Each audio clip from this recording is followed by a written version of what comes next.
ചോദ്യം number 31 Shri GS Jayalal, ബഹുമാനപ്പെട്ട നിയമം, വ്യവസായം, കയർ വകുപ്പ് മന്ത്രി.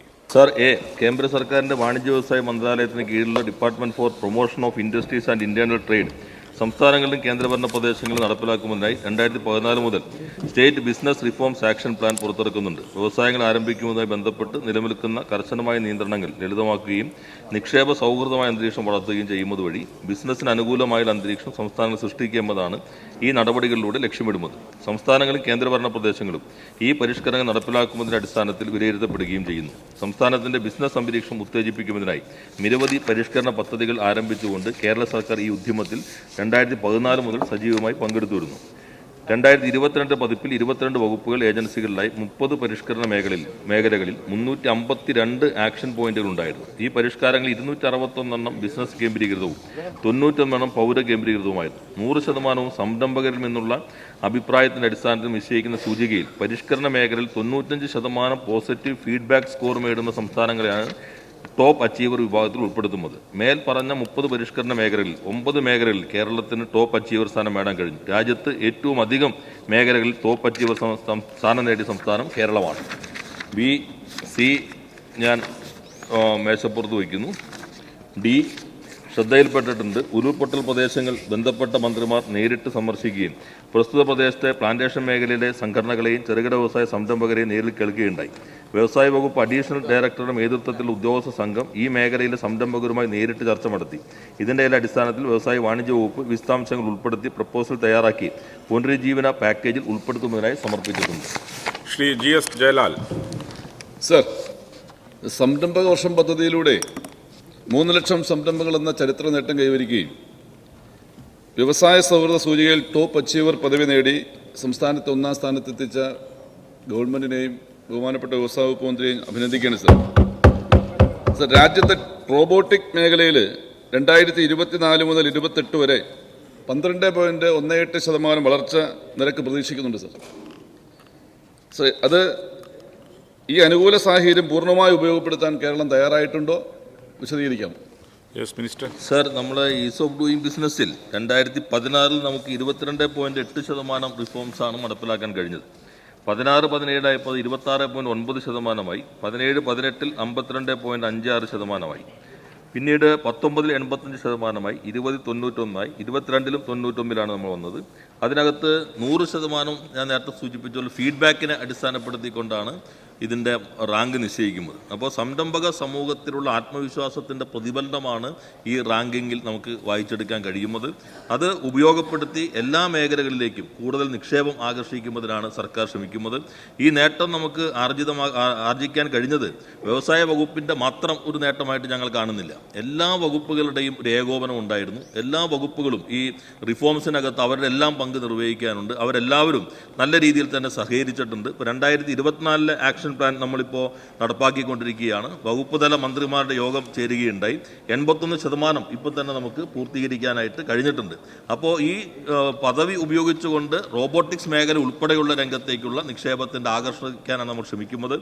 അതിൻ്റെ ഭാഗമായി പുതുതായി അംഗീകരിച്ചിട്ടുള്ള വ്യവസായ നയത്തിൻ്റെ 22 പ്രയോറിറ്റി ഏരിയകളിൽ AI, റോബോട്ടിക്സ് ഇങ്ങനെയുള്ള എമർജിംഗ് ടെക്നോളജിക്ക് പ്രത്യേകമായ പ്രാധാന്യം നൽകുന്നുണ്ട്. കേരളത്തിൽ നല്ല സാധ്യതയുള്ള ഒന്നായിട്ടാണ് റോബോട്ടിക്സ് കാണുന്നത്. തൃശ്ശൂർ റോബോട്ടിക്സ് പാർക്ക് അവിടെ ആരംഭിക്കാനായിട്ട് ഇപ്പോൾ ആലോചിച്ചിട്ടുണ്ട്. റോബോട്ടിക്സിൻ്റെ റൗണ്ട് ടേബിൾ കൊച്ചിയിൽ നടത്തുകയുണ്ടായി. വളരെ മികച്ച പ്രതികരണമാണ് ഉണ്ടായിട്ടുള്ളത്. ഇതിൻ്റെ അടിസ്ഥാനത്തിൽ ഈ മേഖല കേന്ദ്രീകരിച്ച് കൂടുതൽ നിക്ഷേപം ആകർഷിക്കാനും കൂടുതൽ തൊഴിലവസരം സൃഷ്ടിക്കാനുമായി സർക്കാർ ശ്രമിക്കുന്നതാണ്. Second question. സർ, ഈ തൊഴിൽ വകുപ്പുമായി ബന്ധപ്പെട്ട ഒരു ചോദ്യം കൂടിയാണെങ്കിൽ സർ, കാലിക പ്രസക്തിയുള്ള ചോദ്യമായിട്ട് ചോദിക്കുകയാണ് സർ. പക്ഷേ മനുഷ്യജീവന് തല്ലും വില കൽപ്പിക്കാത്ത വിഷലിപ്തമായ തൊഴിൽ സംസ്കാരത്തെയാണ് നവ ഉദാരീകൃത സാമ്പത്തിക വ്യവസ്ഥ പ്രദാനം ചെയ്യുന്നത്. സർ, ലാഭം, മറ്റാർക്കുമില്ലാത്ത ലാഭം, ഇങ്ങനെ ലക്ഷ്യമിട്ട് അതാണ് തത്വശാസ്ത്രം. അന്ന സെബാസ്റ്റ്യൻ എന്ന മലയാളി യുവതിയുടെ അകാല വിയോഗം ജൂലൈ 20 സംഭവിച്ചത്. അമിത ജോലിഭാരം അവരുടെ ജീവൻ അപഹരിച്ചതായിട്ടാണ് ഇതുവരെ പുറത്തു വന്ന വാർത്തകളെല്ലാം തന്നെ സൂചിപ്പിക്കുന്നത്. സർ, ഇതിന്റെ പശ്ചാത്തലത്തിൽ വ്യവസായ വികസന പരിപാടികൾക്കൊപ്പം തൊഴിലെടുക്കുന്നവന്റെ അവകാശങ്ങളും കൂടി സംരക്ഷിക്കാൻ വേണ്ട നടപടികളിലേക്ക് ഗവൺമെന്റ് പോകുമോ? സർ, ഇവിടെ ഉന്നയിച്ച പ്രശ്നം വളരെ ഗൗരവമുള്ളതാണ്. അന്ന എന്ന പെൺകുട്ടി പൂനെയിൽ സംവിധാനത്തിനകത്താണ് വർക്ക് ചെയ്യുമ്പോൾ അവിടെ മരണപ്പെടുന്നത്. അവിടെ എൻ്റെ മണ്ഡലത്തിലാണ് ആ കുട്ടിയുടെ വീട്. മരണം നടന്ന ദിവസം സംസ്കാര ചടങ്ങിൽ ഞാൻ പങ്കെടുക്കുകയുണ്ടായി. അതിനുശേഷം ഈ പ്രശ്നങ്ങൾ വന്നപ്പോൾ ഞാനും മറ്റ് മന്ത്രിമാർ, പ്രതിപക്ഷ നേതാവ് എല്ലാവരും തന്നെ അവിടെ സന്ദർശിച്ചിട്ടുണ്ട്. അപ്പോൾ ഇത്തരത്തിലുള്ള ഒരു അന്തരീക്ഷം പല സ്ഥാപനങ്ങൾക്കകത്തും നിലനിൽക്കുന്നുണ്ട് എന്നത് യാഥാർത്ഥ്യമാണ്. കൂടുതൽ തൊഴിൽ സമ്മർദ്ദം ഉണ്ടാകുന്നു. ഇന്നലെ തന്നെ ബഹുമാനായ മുഖ്യമന്ത്രി അത് സംബന്ധിച്ചുള്ള ഒരു ശ്രദ്ധ ക്ഷണിക്കൽ, ബഹുമാനായ അംഗം ശ്രീ ചിത്തരഞ്ജൻ്റെ ശ്രദ്ധ ക്ഷണിക്കലിന് മുഖ്യമന്ത്രി വിശദമായ മറുപടി നൽകിയിട്ടുണ്ട്. നമ്മൾ കേരളത്തിൽ കേന്ദ്രീകരിക്കുന്ന വ്യവസായങ്ങൾ എന്നുള്ളത് കേരളത്തിൻ്റെ സാധ്യതകളും നമ്മുടെ ഒരു പൊതു അന്തരീക്ഷത്തിനും ഉതകുന്ന രൂപത്തിലാണ്. അതുകൊണ്ടാണ് നമ്മൾ പ്രധാനമായിട്ട് MSME സെക്ടർ, അതുപോലെ തൊഴിലധിഷ്ഠിതമായിട്ടുള്ള കൂടുതൽ അവസരം സൃഷ്ടിക്കാൻ കേരളത്തിന് കഴിയുന്ന അറിവധിഷ്ഠിത മേഖല ഇത്തരം രംഗങ്ങളിൽ കേന്ദ്രീകരിക്കുന്നത്.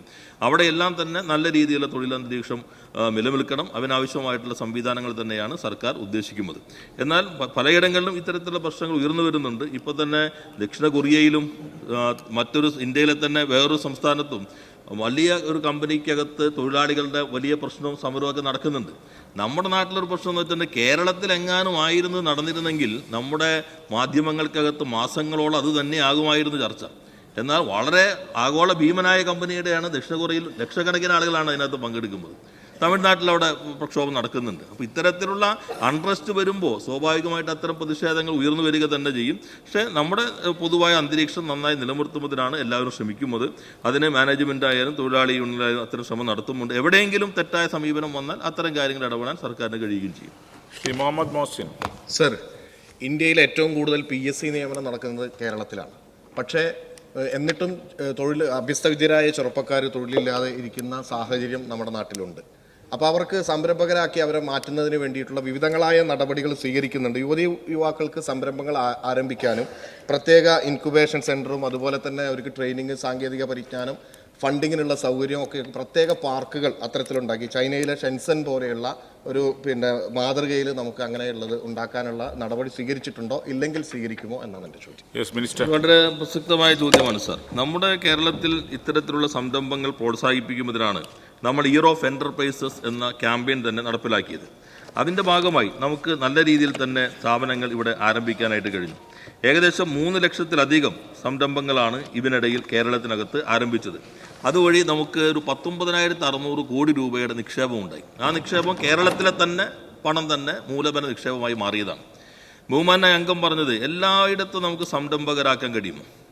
അതിനകത്ത് കേരളത്തിൻ്റെ ഒരു സാധ്യത, നമ്മുടെ വീടുകളിൽ ഏറ്റവും കൂടുതൽ അഭ്യസ്തവിദ്യരായ വീട്ടമ്മമാരുള്ള സംസ്ഥാനമാണ് സർ കേരളം. MCOM വീട്ടമ്മ, MTech വീട്ടമ്മ, BTech വീട്ടമ്മ. യഥാർത്ഥത്തിൽ പബ്ലിക്കിൻ്റെ പണം ഉപയോഗിച്ചിട്ടാണ്, നമ്മുടെ എക്സ്ചക്കറിൻ്റെ പണം ഉപയോഗിച്ചിട്ടാണ് ഇവരെല്ലാം ബിരുദവും ബിരുദാനന്തര ബിരുദമൊക്കെ നേടുന്നത്. പക്ഷേ അത് സമ്പദ്ഘടനയ്ക്ക് തിരിച്ചു ലഭിക്കുന്നില്ല. അത് നമ്മുടെ കുടുംബഘടനയുടെ എല്ലാം പ്രശ്നമായി ഇപ്പോൾ നിലനിൽക്കുന്നുണ്ട്. അപ്പോൾ അവരുടെ ശേഷിയെ എങ്ങനെ നമുക്ക് ഉപയോഗിക്കാൻ കഴിയും? നിലവിലുള്ള ചെറുപ്പക്കാർക്ക് എങ്ങനെ തൊഴിൽ നൽകാൻ കഴിയും? അതിനാണിപ്പോൾ വീടുകൾക്കകത്ത് തന്നെ സംരംഭങ്ങൾ കഴിയുമോ? ഇപ്പം 2500, 3000, 3500 സ്ക്വയർ ഫീറ്റുള്ള ഒത്തിരി വീടുകളുണ്ട്.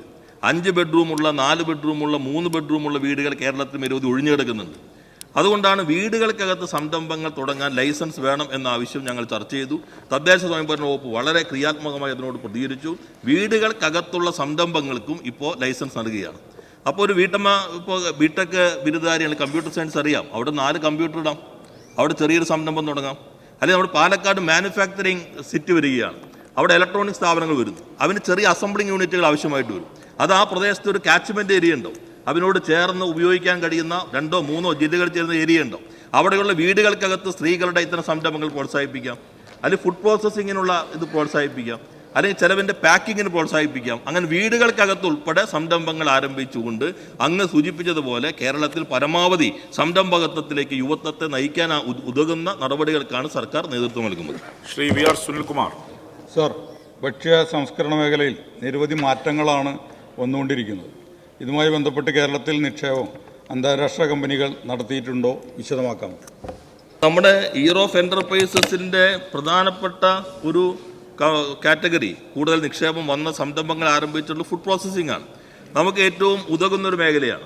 ചേർത്തലയിൽ മെഗാ ഫുഡ് പാർക്ക് നല്ല രീതിയിൽ അത് സീ ഫുഡ് പ്രോസസ്സിങ്ങിലാണ്.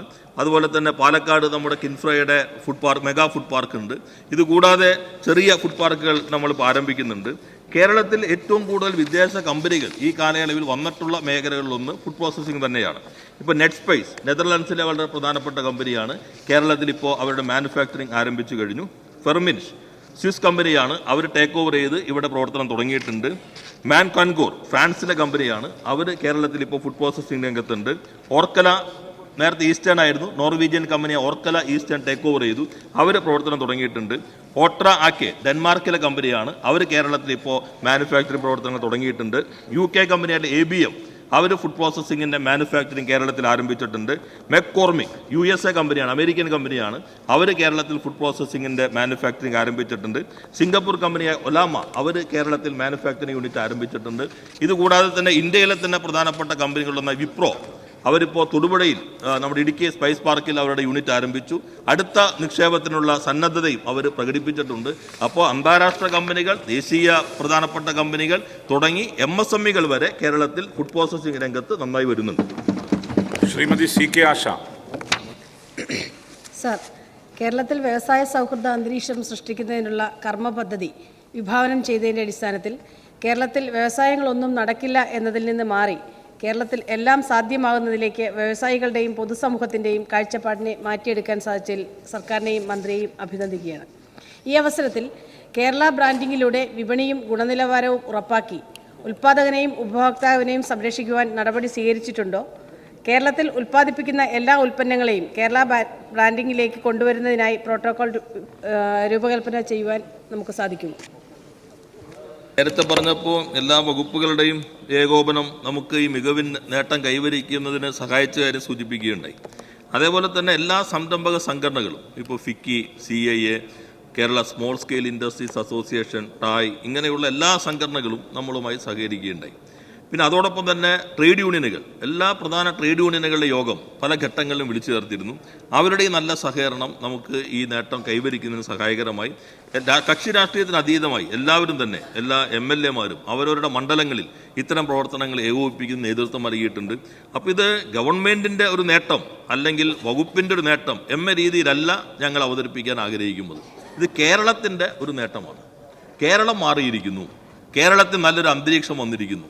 അതുകൊണ്ട് ഭാവി തലമുറയ്ക്ക് വേണ്ടി നമ്മളെല്ലാവരും ഈ കേരളത്തെ ലോകത്തിന് മുൻപിൽ അവതരിപ്പിക്കാൻ കഴിഞ്ഞാൽ കുറേ കൂടി നമുക്ക് നിക്ഷേപങ്ങൾ ആർജിക്കാൻ കഴിയും.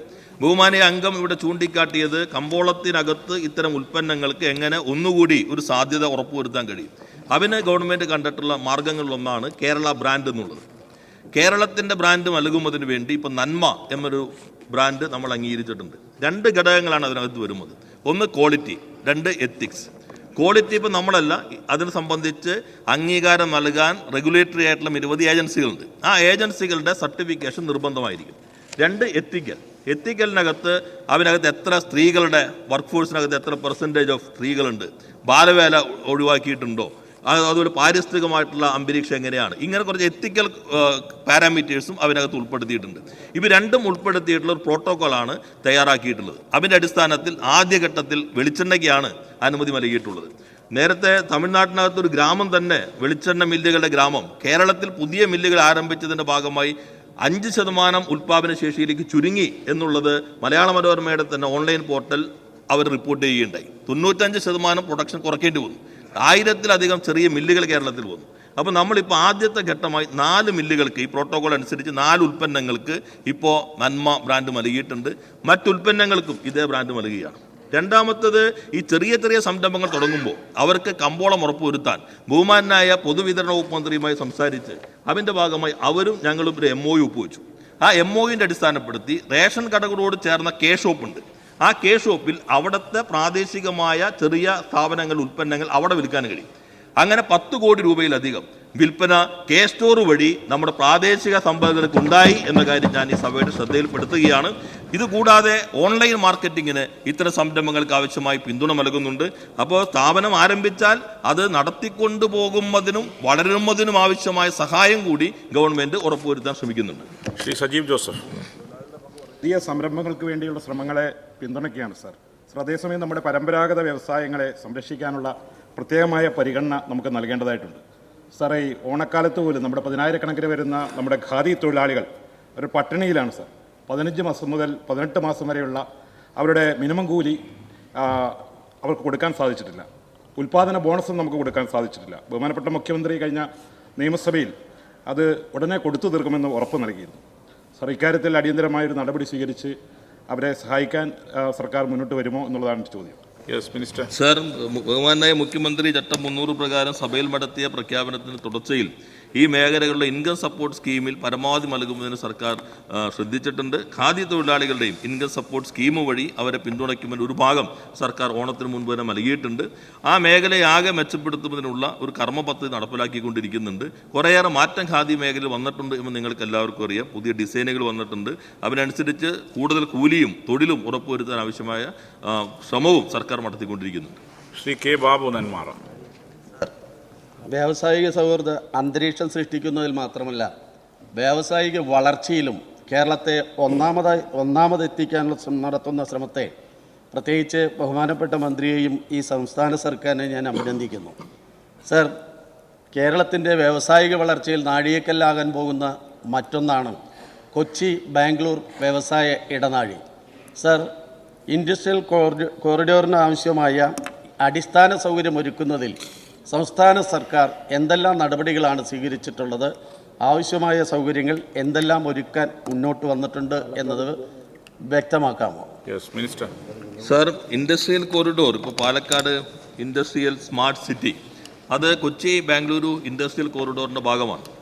അതിൽ നമ്മൾ 2012 ഡിസംബറിൽ തന്നെ നമ്മുടെ ഭാഗത്തുനിന്ന് ഭൂമിയുടെ 80% ഏറ്റെടുത്ത് അത് കേന്ദ്രത്തിന് അറിയിച്ചിരുന്നു.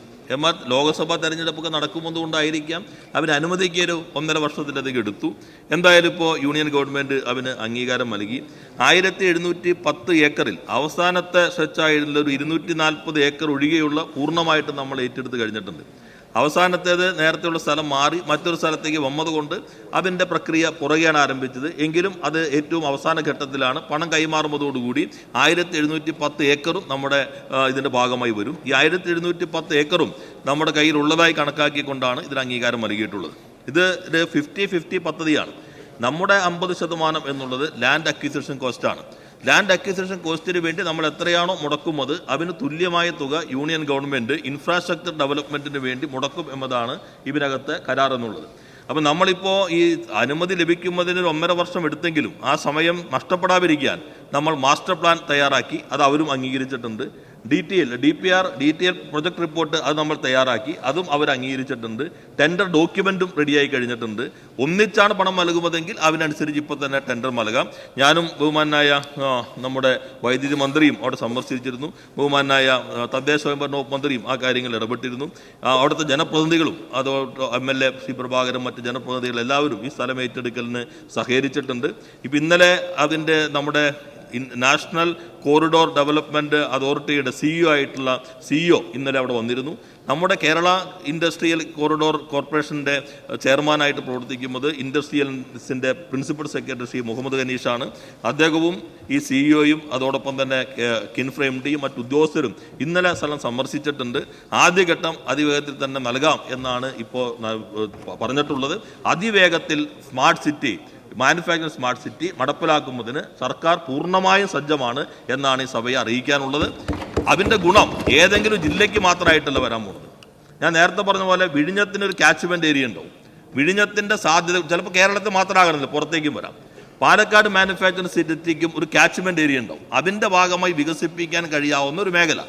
അതിനകത്ത് ഇപ്പോൾ പാലക്കാട് വരാം, തൃശ്ശൂർ വരാം, മലപ്പുറം വരാം, കോഴിക്കോട് വരാം, കോയമ്പത്തൂർ വരാം. ഇതെല്ലാം വരുന്നതായിരിക്കും ആ മേഖല. അപ്പോൾ കേരളത്തിൽ ഈ മേഖലയിൽ പരമാവധി സാധ്യതകൾ ഉപയോഗപ്പെടുത്താൻ നമുക്ക് നന്നായി ശ്രമിക്കാം. എന്തായാലും കേരളത്തിൻ്റെ വ്യവസായ വളർച്ചയിലെ ഒരു നാഴികക്കല്ലായി ഈ സ്മാർട്ട് സിറ്റി മാറും എന്നാണ് പ്രതീക്ഷിക്കുന്നത്. ശ്രീ P. അബ്ദുൽ ഹമീദ്. സർ, ഈ നിക്ഷേപകർക്ക് ആവശ്യമായ മൂലധനം കണ്ടെത്തുവാൻ സാധ്യമാകും വിധം സംസ്ഥാനത്ത് പ്രവർത്തിക്കുന്ന ബാങ്കുകളിൽ നിന്നും വ്യാവസായിക മേഖലയ്ക്ക് നൽകി വരുന്ന വായ്പകൾക്ക് കൂടുതൽ ആകർഷണീയത കൊണ്ടുവരാൻ ഇടപെടലുകൾ നടത്തുമോ? സർ, അതുപോലെ തന്നെ ഈ സംസ്ഥാന ബാങ്കിംഗ് സമിതിയിൽ യോഗങ്ങളിലൊക്കെ ഇടപെട്ടാൽ ഇതിന് പരിഹാരമുണ്ടാക്കാൻ ശ്രമിക്കും. അത്തരം ശ്രമം മന്ത്രിയുടെ ഭാഗത്തുണ്ടാവുമോ എന്നുള്ളതാണ് എൻ്റെ ചോദ്യം. ബഹുമാനായ അംഗം ചോദിച്ചത് വളരെ പ്രസക്തമായ കാര്യമാണ്. കേരളം പലപ്പോഴും ചർച്ച ചെയ്തിട്ടുള്ളതാണ് നമ്മുടെ CD റേഷ്യോ. അത് ബാങ്കുകളിൽ നിന്നുള്ള ഈ വായ്പയും നിക്ഷേപവും തമ്മിൽ അനുപാതം കേരളത്തിൽ വളരെ കുറവാണെന്നതൊരു യാഥാർത്ഥ്യമായിരുന്നു. നേരത്തെ അതൊരു 65-68% ആയിരുന്നു. എന്നാൽ നമ്മുടെ അയൽ സംസ്ഥാനങ്ങളിൽ പലതിലും 100-ന് മുകളിലാണ് ഈ CD റേഷ്യോ. എന്ന് വെച്ചാൽ 100 രൂപ നിക്ഷേപം കിട്ടിയാൽ 105-ഉം 110-ഉം അവിടെ വായ്പ കൊടുക്കുന്നുണ്ട്. അപ്പോൾ മറ്റ് സംസ്ഥാനങ്ങളിൽ നിന്നുള്ള വായ്പ അവിടെ നിക്ഷേപമായി മാറുകയാണ്. ബഹുമാനായ മുഖ്യമന്ത്രി പല ഘട്ടങ്ങളിലും ഈ SLBCയിൽ സ്റ്റേറ്റ് ലെവൽ ബാങ്കേഴ്സ് കമ്മിറ്റിയിൽ അദ്ദേഹം തന്നെ ഇക്കാര്യം ഉന്നയിച്ചിരുന്നു. വ്യവസായ വകുപ്പ് മന്ത്രി എന്ന നിലയിൽ ഞാൻ ആ യോഗത്തിൽ പങ്കെടുത്തിരുന്നു.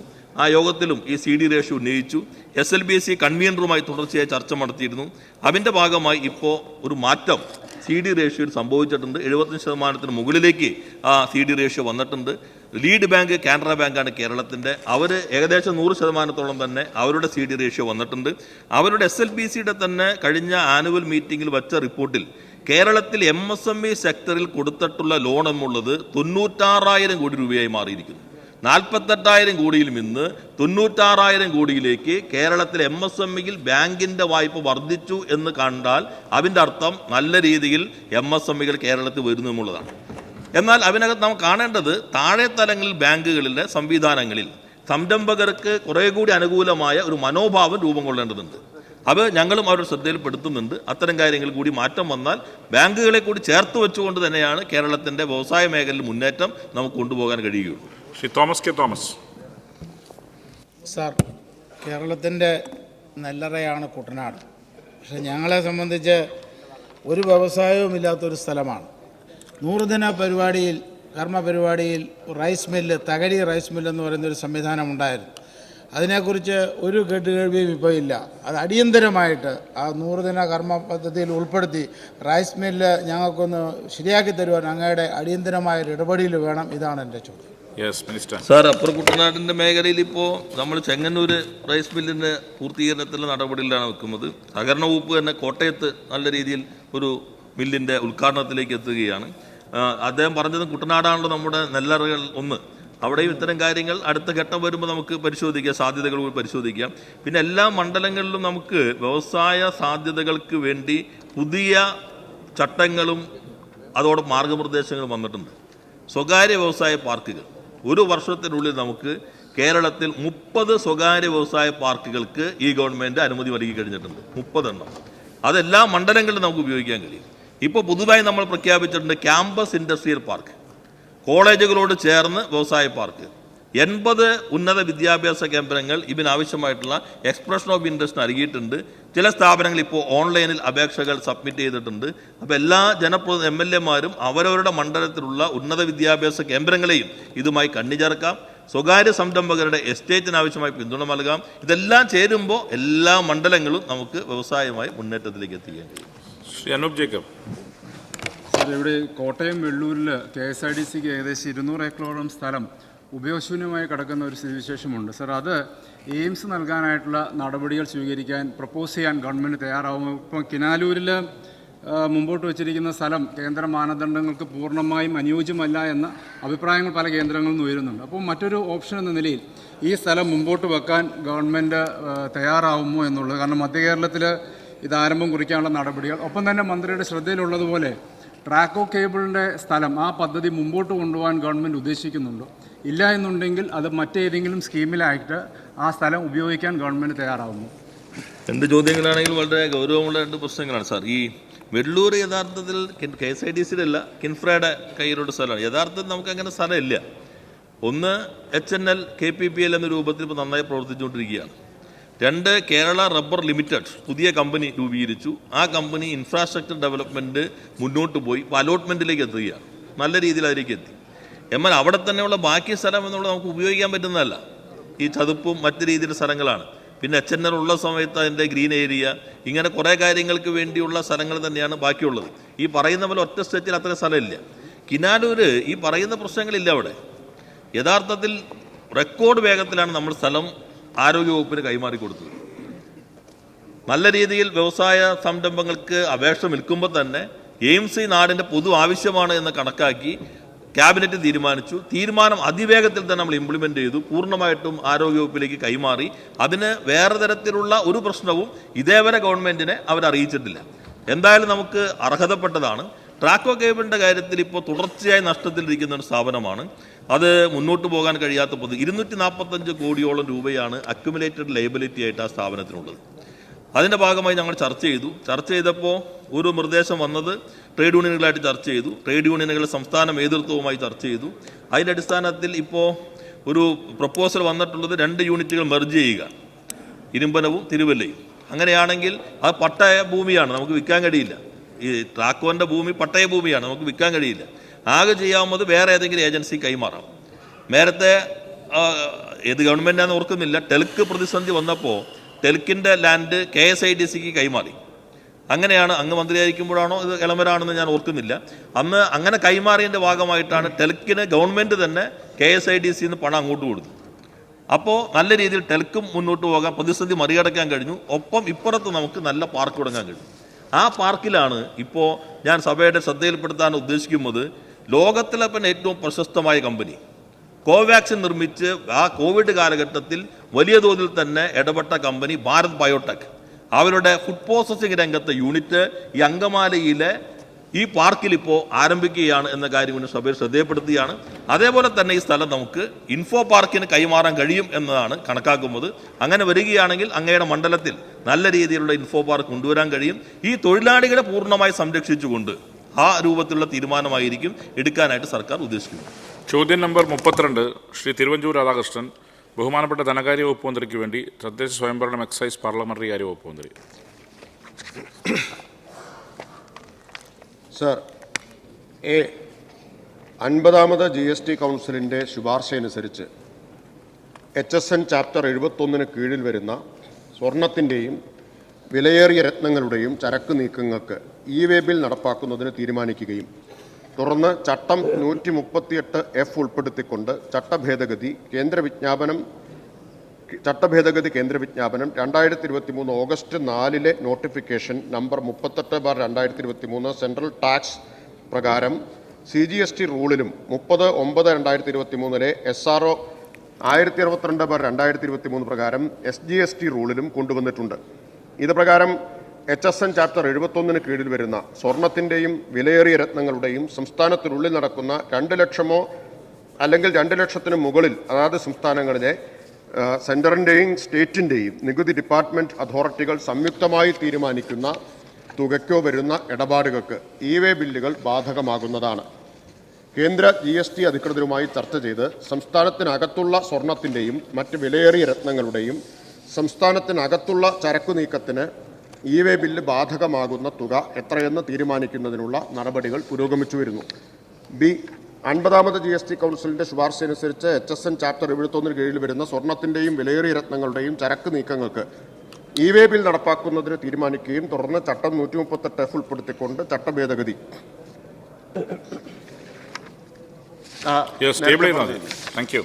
ശ്രീ തിരുവഞ്ചൂർ രാധാകൃഷ്ണൻ. സർ, 17/3/2023 ബഹുമാനപ്പെട്ട ധനകാര്യ വകുപ്പ് മന്ത്രി, അങ്ങല്ല ഈ വകുപ്പ് കൈകാര്യം ചെയ്യുന്ന ധനകാര്യ വകുപ്പ് മന്ത്രി ഈ സഭയിൽ തന്ന ഉത്തരത്തിൽ കേരളത്തിൽ വയ്ക്കുന്ന സ്വർണത്തിൻ്റെ കണക്ക് എത്ര എന്നതിനെക്കുറിച്ച് ഒരു തിട്ടവുമില്ല എന്നാണ്. സാർ, ആ ചോദ്യം, അതിൻ്റെ ഉത്തരം എൻ്റെ കയ്യിലിരിപ്പുണ്ട്. സാർ, ഇവിടെ ഞങ്ങളുടെ ഒരു പരിശോധന ഗവൺമെൻറ് ഓഫ് ഇന്ത്യയുടെ ഒരു കണക്ക് കൂടെ വെച്ച് 10,000 ടൺ സ്വർണ്ണമാണ് ഇന്ത്യയിൽ ആകെ വരുന്നത്. അതിൽ 30% കേരളത്തിലാണ്. എന്ന് പറഞ്ഞാൽ 300 ടൺ സ്വർണം നമ്മുടെ ഈ കേരളത്തിൽ വരുന്നുണ്ട്. അതിന് കിട്ടേണ്ട നികുതി യഥാർത്ഥത്തിൽ നമുക്ക് കിട്ടുന്നില്ല. നികുതി ഒഴിവാക്കുന്നതിന് വേണ്ടിയുള്ള ശ്രമമോ അല്ലെങ്കിൽ സ്വാധീനമുള്ള ആളുകൾക്ക് നികുതി വേണ്ട എന്നൊരു നിലപാടോ, രണ്ടിലേതെങ്കിലും ഒന്ന് ഇവിടെ നടന്നുകൊണ്ടിരിക്കുകയാണ്. സാർ, ഏറ്റവും വലിയ നികുതി ചോർച്ച നടക്കുന്ന ഈ രംഗത്ത് നികുതി ചോർച്ച ഒഴിവാക്കുന്നതിന് വേണ്ടിയുള്ള എന്തെങ്കിലും നടപടി എടുക്കുമോ? ഇതുവരെ എടുത്തിട്ടുള്ള നടപടി എന്താണ് എന്ന് വിശദീകരിക്കാം. സർ, നികുതി വെട്ടിപ്പ് തടയുന്നതിനും ചോർച്ച ഒഴിവാക്കുന്നതിനുമുള്ള ഫലപ്രദവും ശക്തവുമായ നടപടികളാണ് ഈ സർക്കാർ സ്വീകരിച്ചുകൊണ്ടിരിക്കുന്നത്.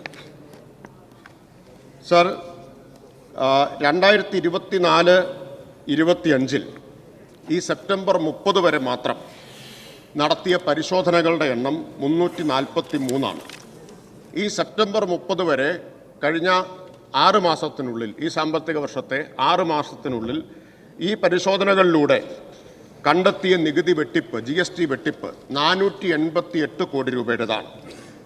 അതിൽ 305 കോടി രൂപ തിരിച്ചടപ്പിക്കാൻ കഴിഞ്ഞിട്ടുണ്ട്. അതുപോലെ തന്നെ ഇപ്പോൾ ഈ B2C മേഖലയിൽ ബില്ല് കൊടുക്കാത്തത് തടയുന്നതിനായി ബില്ലടച്ചാൽ അപ്പോൾ തന്നെ വകുപ്പിനും വ്യക്തികൾക്കും വിവരങ്ങൾ ലഭ്യമാക്കുന്ന ഈ ഇൻവോയ്സിംഗ് സംവിധാനം കേരളം നടപ്പാക്കണമെന്ന് ദീർഘകാലമായിട്ട് ആവശ്യപ്പെടുന്നത് കേരളമാണ്. ഇതിൻ്റെ ഫലമായി കേരളത്തിൻ്റെ ആവശ്യത്തിൻ്റെ ഫലമായി ഈ ഇൻവോയ്സിംഗ് സംവിധാനം നടപ്പിലാക്കാൻ GST കൗൺസിൽ തീരുമാനിക്കുകയും അത് ആദ്യമായി റോൾ ഔട്ട് ചെയ്യാൻ കേരളം തന്നെ തിരഞ്ഞെടുക്കുകയും കേരളം തന്നെ റോൾ ഔട്ട് ചെയ്യാമെന്ന് നാം സമ്മതിച്ചിട്ടുള്ളതുമാണ്. അപ്പോൾ ഫലപ്രദമായിട്ടുള്ള നടപടികളാണ് സ്വർണത്തിൻ്റെ കാര്യത്തിലുള്ള നികുതി വെട്ടിപ്പ് തടയുന്നതിന് വേണ്ടി സർക്കാർ സ്വീകരിച്ചിട്ടുള്ളത്. മാത്രമല്ല ഇൻ്റലിജൻസ് സംവിധാനം ഏറ്റവും കൂടുതൽ ശക്തിപ്പെടുത്തിയിട്ടുള്ളത് അതിലൂടെ വലിയ തോതിലുള്ള നികുതി വെട്ടിപ്പ് നമുക്ക് തടയുന്നതിന് ബോധപൂർവമായി നികുതി വെട്ടിക്കുന്നവരെ പിടികൂടുന്നതിനും ആ നികുതി വെട്ടിപ്പ് തടയാനും ഫലപ്രദമായ നടപടികൾ നമുക്ക് സ്വീകരിക്കാൻ കഴിഞ്ഞിട്ടുണ്ട്. ഇപ്പോൾ 2023-24 മാത്രം ഇൻ്റലിജൻസ് സംവിധാനത്തിൻ്റെ കാര്യക്ഷമമായ പ്രവർത്തനത്തിലൂടെ 2000 കോടിയിലധികം രൂപയാണ് ഖജനാവിലേക്ക് എത്തിക്കാൻ കഴിഞ്ഞിട്ടുള്ളത്. Sir, second question. അങ്ങയുടെ വിശദീകരണം ഫാക്റ്റുമായിട്ട് ചേരുന്നതല്ല. 2016 2882 രൂപ ഒരു ഗ്രാമിന് സ്വർണത്തിൻ്റെ വിലയുള്ളപ്പോൾ ഇപ്പോൾ അത് 7100 രൂപയാണ്. സാർ, പക്ഷേ നമുക്ക് കിട്ടുന്ന നികുതി വാങ്ങാത്ത കയ്യിൽ നിന്ന് വലിയ വ്യത്യാസമൊന്നുമില്ല. അപ്പോൾ ഈ സ്വർണത്തിൻ്റെ വില വല്ലാതെ കൂടി, പക്ഷേ സംസ്ഥാനത്തിന് കിട്ടേണ്ട നികുതി ഒട്ടും മുന്നോട്ട് പോയില്ല. അതെന്താണ് എന്ന് പരിശോധിക്കാൻ. രണ്ടാമത്തെ കാര്യം, അങ്ങ് പരിശോധനയെക്കുറിച്ച് പറഞ്ഞു, ആഭ്യന്തര പരിശോധന. സാർ, ആഭ്യന്തര പരിശോധന നടത്തുന്നതിന് വേണ്ടി നമുക്കൊരു ഫിനാൻസ് ഓഫീസർ പോലും ഇല്ല എന്നുള്ള സത്യം അങ്ങ് പരിശോധിച്ചിട്ടുണ്ടാവില്ല. വകുപ്പ് കൈകാര്യം ചെയ്യുന്നത് കൊണ്ട് അങ്ങയ്ക്ക് ഉടനടി അതിന് മറുപടി പറയാൻ പറ്റും എന്നെനിക്ക് തോന്നുന്നുമില്ല. അവിടെ ഒരു ഫിനാൻസ് ഓഫീസർ പോലും ഇല്ല. അങ്ങനെ കുത്തൊഴിഞ്ഞ ഒരു ഡിപ്പാർട്ട്മെൻറ്റിൽ ഏത് നിലയിലാണ് ഈ നികുതി വരവ് വർദ്ധിപ്പിക്കും എന്ന് അങ്ങ് പറയുന്നത്? Yes minister. സാർ, ബഹുമാനായ ശ്രീ തിരുവഞ്ചൂർ സർക്കാരിൻ്റെ മറുപടിയല്ല ആധികാരികം, അദ്ദേഹത്തിൻ്റെതാണ് എന്ന് അവകാശപ്പെടുകയാണ്. അത് ബഹുമാനായ തിരുവഞ്ചൂരിൻ്റെ ഒരു ശൈലിയാണ്. ഞാൻ പറഞ്ഞത് വസ്തുതയാണ്, ഞാൻ പറഞ്ഞതല്ല വസ്തുത, അദ്ദേഹം പറയുന്നതാണെന്ന് അദ്ദേഹം അവകാശപ്പെടുന്നു. സർ, അങ്ങയുടെ ശ്രദ്ധയിലേക്ക് ഒരു കണക്ക് കൂടി കൊണ്ടുവരാൻ ഞാൻ ആഗ്രഹിക്കുകയാണ്. ഈ GST സംവിധാനത്തിൻ്റെ റീസ്ട്രക്ചറിങ്ങിന് മുമ്പ് കേരളത്തിൽ പ്രതിവർഷം പിരിച്ചിരുന്നത് 30 കോടിയാണ്. 30 കോടിയാണ് നികുതിയായിട്ട് പിരിച്ചത്. ഇപ്പോൾ നമ്മൾ 2000 കോടിയാണ് നികുതിയായിട്ട് പിരിക്കുന്നത്. അതാണ് വ്യത്യാസം. അപ്പോൾ എത്ര മടങ്ങാണ് വർധനവുണ്ടായിട്ടുള്ളത് എന്ന് അങ്ങ് പരിശോധിച്ചാൽ മതി. പക്ഷേ അങ്ങ് സാധാരണഗതിയിൽ ഇത് ഫാക്റ്റ് അല്ല, ഞാൻ പറയുന്നതാണ് ഫാക്റ്റ് എന്നായിരിക്കും അങ്ങ് വാദിക്കുക. പക്ഷേ വസ്തുത അതാണ്. സാർ, ഇന്ത്യയിൽ ആദ്യമായി, സാർ ഒരു കാര്യം കൂടി ഞാൻ അങ്ങയുടെ ശ്രദ്ധയപ്പെടുത്തുകയാണ്, സഭയുടെ ശ്രദ്ധയപ്പെടുത്തുകയാണ്. ഇന്ത്യയിൽ ആദ്യമായി ഓഡിറ്റ് സംവിധാനം ആരംഭിച്ചത് കേരളത്തിലാണ്. 2024 ജനുവരി മുതൽ ഓഡിറ്റ് സംവിധാനം കേരളത്തിൽ നടപ്പാക്കിയിട്ടുണ്ട്. നികുതി വെട്ടിപ്പ് തടയുന്നതിനും നികുതി സമാഹരണം ശക്തിപ്പെടുത്തുന്നതിനും സ്വീകരിച്ച നടപടികളാണ്. മാത്രമല്ല സാർ, ഈ ഓഡിറ്റ് സംവിധാനത്തെക്കുറിച്ച് പരിശോധിക്കാൻ അങ്ങയുടെ പാർട്ടി ഭരിക്കുന്ന കർണാടകയിൽ നിന്നുൾപ്പെടെയുള്ള പ്രതിനിധി സംഘങ്ങൾ കേരളം സന്ദർശിക്കുകയുണ്ടായി. സാർ, അപ്പോൾ കേരളത്തിൻ്റെ നികുതി പിരിവ് സംവിധാനത്തിൻ്റെ കാര്യക്ഷമതയെക്കുറിച്ച് മനസ്സിലാക്കാൻ അവർ വരുന്നു എന്നുള്ളത് നല്ല കാര്യം, നമുക്ക് ഇരുകൂട്ടർക്കും സന്തോഷിക്കാവുന്ന കാര്യമാണ്. അങ്ങ് sir yes minister please. Sir, Gujarat, Maharashtra, Karnataka, Andhra Pradesh, Haryana ഈ 5 സംസ്ഥാനങ്ങളിൽ നിന്ന് 4 സംസ്ഥാനങ്ങളിൽ, ഹരിയാന വരാനിരിക്കുന്നു, 4 സംസ്ഥാനങ്ങളിൽ നിന്ന് കേരളത്തിലെ ഓഡിറ്റ് സംവിധാനത്തെക്കുറിച്ച് പഠിക്കാനുള്ള പ്രതിനിധി സംഘങ്ങൾ വരികയുണ്ടായി. ശ്രീ എൽദോസ് പി കുന്നപ്പള്ളി. സാർ, സ്വർണ്ണ വിൽപ്പനയിൽ നിന്നുള്ള നികുതി ശോഷണത്തെക്കുറിച്ച് ചോദിക്കുമ്പോൾ ധനമന്ത്രി ഉയർത്തുന്ന വാദം വാറ്റ് കാലത്ത് സ്വർണത്തിൻ്റെ നികുതി നിരക്ക് 5% GST വന്നപ്പോൾ 3% എന്നുള്ളതാണ്. അതുമാത്രമല്ല, ഇതിൻ്റെ പകുതി കേന്ദ്രവുമായി പങ്കിടണം എന്നുമുണ്ട്. എന്നാൽ വാറ്റ് കാലത്ത് 5% നികുതി നിരക്ക് ആയിരുന്നെങ്കിലും സ്വർണ്ണ വ്യാപാര മേഖലയിൽ നിലനിന്നിരുന്ന പ്രത്യേക കോമ്പോസിഷൻ സ്കീമിൽ നികുതി നിരക്ക് 1.25% ആയിരുന്നു. 90%-ലധികം വ്യാപാരികളും നികുതി അടച്ചിരുന്നത് ഈ സ്കീമിലാണ്. അപ്പോൾ യഥാർത്ഥത്തിൽ നികുതി നിരക്ക് ഇരട്ടിയിലധികമായിട്ടും സ്വർണ്ണവില 3 ഇരട്ടിയാവുകയും കച്ചവടക്കാരുടെ എണ്ണം ഇരട്ടിയിലധികം വർദ്ധിക്കുകയും ചെയ്തിട്ടും നികുതി നിരക്ക് വർദ്ധിക്കാതിന്റെ കാരണം പരിശോധിച്ചിട്ടുണ്ടോ? വ്യക്തമാക്കാമോ? മിനിസ്റ്റർ. സർ, ഞാൻ നേരത്തെ വിശദമായിട്ട് മറുപടി പറഞ്ഞു. നികുതി പിരിവിൽ വർധനവാണ് ഉണ്ടായിട്ടുള്ളത്. നേരത്തെ ബഹുമാന്യനായ ശ്രീ തിരുവഞ്ചൂർ ചോദിച്ച ചോദ്യം തന്നെ മറ്റൊരു തരത്തിൽ അദ്ദേഹം ആവർത്തിച്ചിരിക്കുകയാണ്. ഞാൻ വിശദമായിട്ട് പറഞ്ഞു കഴിഞ്ഞു. ശ്രീ ചാണ്ടി ഉമ്മൻ. GST രജിസ്ട്രേഷൻ ഉള്ളവർക്ക് മാത്രമേ ഇ-വേ ബിൽ എടുക്കാനാവൂ എന്ന് വ്യവസ്ഥയുള്ളതിനാൽ 40 ലക്ഷത്തിന് മേൽ വാർഷിക വിറ്റുവരവുള്ള വ്യാപാരികൾക്ക് മാത്രമേ ഇനി 2 ലക്ഷത്തിന് മുകളിൽ വിലയുള്ള സ്വർണം ഒരു സ്ഥലത്ത് നിന്ന് മറ്റൊരു സ്ഥലത്തേക്ക് കൊണ്ടുപോകാൻ കഴിയൂ. വ്യവസ്ഥ ചെറുകിട കച്ചവടക്കാരെ ബാധിക്കുകയില്ലേ? അതുപോലെ ചെറുകിട കച്ചവടക്കാരെ ബിസിനസ് തകരാതിരിക്കാൻ എന്ത് നടപടി സ്വീകരിക്കും? ഒപ്പം ഒരു സ്ഥലത്ത് നിന്ന് മറ്റൊരു സ്ഥലത്തേക്ക് വ്യക്തിപരമായ ആവശ്യത്തിന് കൊണ്ടുപോകുന്ന സ്വർണം അതും വ്യാവസായിക ആവശ്യത്തിന് കൊണ്ടുപോകുന്ന സ്വർണം തമ്മിൽ എങ്ങനെ വേർതിരിക്കും? അതിനുള്ള സംവിധാനം സർക്കാർ ഉണ്ടാക്കിയിട്ടുണ്ടോ? ഒരു വിധത്തിൽ പറഞ്ഞാൽ കോർപ്പറേറ്റുകളെ സഹായിക്കുന്ന തരത്തിലേക്ക് കേന്ദ്ര സർക്കാർ എങ്ങനെ പ്രവർത്തിക്കുന്നു അതുപോലെ തന്നെയല്ലേ കേരളവും പോകുന്നത്? മിനിസ്റ്റർ. സർ, ചെറുകിടക്കാരെ ദ്രോഹിക്കുന്ന തരത്തിലുള്ള സമീപനമല്ല സർക്കാർ സ്വീകരിക്കുന്നത്. അതേസമയം സ്വർണ്ണ കേരളത്തിലേക്ക് വരുന്നതിന് നികുതി ഫലപ്രദമായിട്ട് ഏർപ്പെടുത്തുന്നതിനും നികുതി സമാഹരിക്കുന്നതിനുമുള്ള കർശനമായ നടപടികൾ സ്വീകരിക്കുന്നുണ്ട്. അപ്പോൾ ഒരു ഭാഗത്ത് പറയുന്നു നികുതി പിരിക്കുന്നില്ല, മറുഭാഗത്ത് സർക്കാർ ശക്തമായിട്ടുള്ള നടപടികൾ സ്വീകരിക്കുമ്പോൾ ആരോപിക്കുന്നത് കോർപ്പറേറ്റുകളെ സഹായിക്കാനാണ് എന്നാണ്. അപ്പോൾ ആ ആരോപണത്തിൽ നിന്ന് തന്നെ സർക്കാർ ശക്തമായ ഫലപ്രദമായ നടപടികൾ സ്വീകരിക്കുന്നു എന്നാണ് വ്യക്തമാവുന്നത്. ബഹുമാനായിട്ടുള്ള അംഗം ആർക്ക് വേണ്ടിയാണ് വാദിക്കുന്നത് എന്ന കാര്യത്തിലാണ് അവ്യക്തതയുള്ളത്.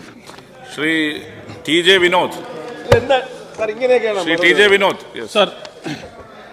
സർ, എക്കോണമിയുടെ വലിപ്പം 3 ഇരട്ടിയായി വർദ്ധിച്ചിട്ടും നികുതി വളർച്ച ഉണ്ടാകുന്നില്ല എന്നത് വ്യക്തമാണ് സാർ. സ്വർണത്തിൽ നിന്നും നികുതി ചോർച്ച തടയാൻ 50ാമത് GST കൗൺസിലിൻ്റെ തീരുമാനം ബഹുമാനപ്പെട്ട മന്ത്രിയുടെ സൂചിപ്പിച്ച് ഇ-വേ ബില്ല് നടപ്പാക്കുന്നതിനെ സംബന്ധിച്ച് സൂചിപ്പിക്കുകയുണ്ടായി.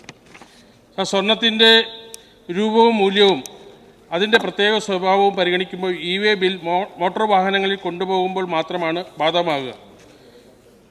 വലിയ മൂല്യമുള്ള സ്വർണം പേഴ്സണൽ ബാഗേജുകളിൽ കൊണ്ടുപോകാമെന്നിരിക്കെ ഇ-വേ ബിൽ കൊണ്ടുവന്നാലും വെട്ടിപ്പ് തടയാൻ കഴിയുമോ എന്നുള്ളതാണ് എൻ്റെ ചോദ്യം. മിനിസ്റ്റർ. ഇ-വേ ബില്ലിൽ മാത്രമല്ല സർ, വാഹന പരിശോധന ഉൾപ്പെടെയുള്ള നടപടികളും സർക്കാർ കർശനമാക്കിയിട്ടുണ്ട്. ഇപ്പം എല്ലാ തരത്തിലുള്ള പരിശോധനയും നടത്തുന്നുണ്ട്. ഇത് വെട്ടിപ്പ് തടയാനുള്ള എല്ലാ തരത്തിലുള്ള മാർഗങ്ങളും സർക്കാർ അവലംബിച്ചുകൊണ്ടിരിക്കുകയാണ്. ബഹുമുഖമായിട്ടുള്ള നടപടികളാണ് വെട്ടിപ്പ് തടയുന്നതിന് സർക്കാർ സ്വീകരിച്ചുകൊണ്ടിരിക്കുന്നത്. ശ്രീമതി യു പ്രതിഭ.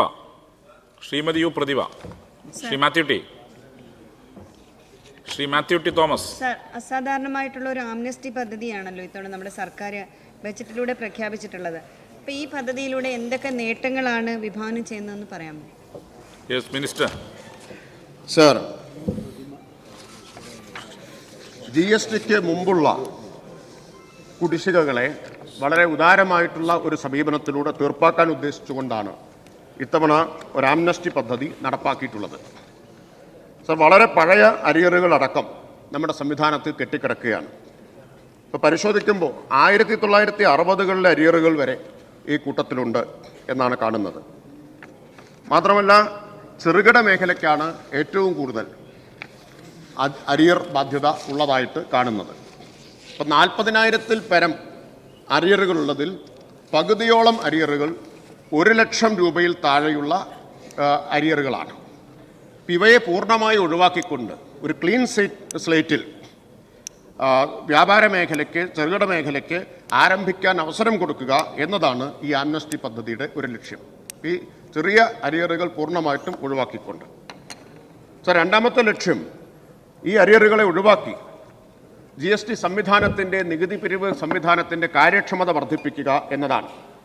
പഴയ അരിയറുകൾ ഒഴിവായാൽ GST വകുപ്പിന് GST പിരിവിൽ കൂടുതൽ ശ്രദ്ധ കേന്ദ്രീകരിക്കാൻ കഴിയും. ഇതിനെല്ലാം ഉപരി ഇപ്പോൾ കോടതികളുടെയും വ്യാപാരികളുടെയും GST വകുപ്പിൻ്റെയുമെല്ലാം വിലപ്പെട്ട സമയമാണ് ഇതുമായി ബന്ധപ്പെട്ട കേസുകളിൽ, വ്യവഹാരങ്ങളിൽ നഷ്ടപ്പെട്ടുകൊണ്ടിരിക്കുന്നത്. അത് നഷ്ടപ്പെടാതെ ആ സമയം ലാഭിക്കുന്നതിനും ഈ ആംനസ്റ്റി പദ്ധതി സഹായകരമായി തീരും എന്നാണ് സർക്കാർ കണക്കാക്കുന്നത്. ഡോക്ടർ ജയരാജ്. സർ, കേരളം നിരന്തരമായി ആവശ്യപ്പെട്ട വിഷയമായിരുന്നു ചട്ടത്തിനകത്ത് 114, 118, 14 അമെൻഡ് ചെയ്യണമെന്നുള്ളത്.